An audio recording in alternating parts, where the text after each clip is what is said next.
Hi guys, welcome to my channel. ఈరోజు మనం మీ పిల్లలు కనుక మట్టిని తింటున్నట్లయితే ఏం చేయాలి దాని గురించి మనం తెలుసుకుందాం.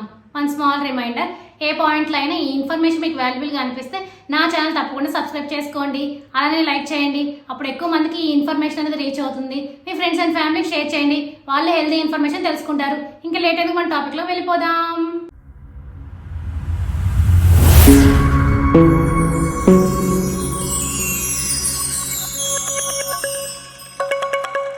సాధారణంగా కొందరు పిల్లల్లో మట్టి తినే అలవాటు ఉంటుంది. మనం సరిగ్గా గమనించకపోతే ఈ అలవాటు కొనసాగే ప్రమాదం కూడా ఉంది. దీనివల్ల శరీరంలోకి సూక్ష్మజీవులు ప్రవేశించే అవకాశం ఉంది. దీంతో కడుపు నొప్పి, పొట్టలో నులిపురుగులు తయారవడం, ఇంకా ఆరోగ్యం దెబ్బతినడం వంటివి జరుగుతాయి. పిల్లల్లో కాల్షియం, ఐరన్, జింక్ లోపం ఉంటే ఈ అలవాటు వస్తుందని నిపుణులు చెప్తున్నారు. ఈ సమస్యను ఎలా నివారించాలో ఇప్పుడు మనం తెలుసుకుందాం. చిన్నారుల ఆహారంలో నిత్యం అరటిపండు ఉండేలా చూసుకోవాలి.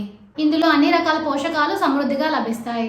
ఇంకా కాల్షియం లోపాన్ని అధిగమించడానికి పాలు, పెరుగు, బీన్స్, ఆకుకూరలు ఎక్కువగా తినిపించాలి పిల్లలకి. అలాగే 3 లేక 4 లవంగాలను మరిగించి ఆ నీటిని తాగించడం వల్ల కూడా మంచి ఫలితం ఉంటుంది.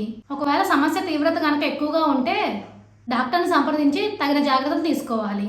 ఇప్పుడు అర్థమైంది కదా మీ అందరికీ పిల్లలు మట్టి తిన్నట్లయితే ఏం చేయాలి అనేది.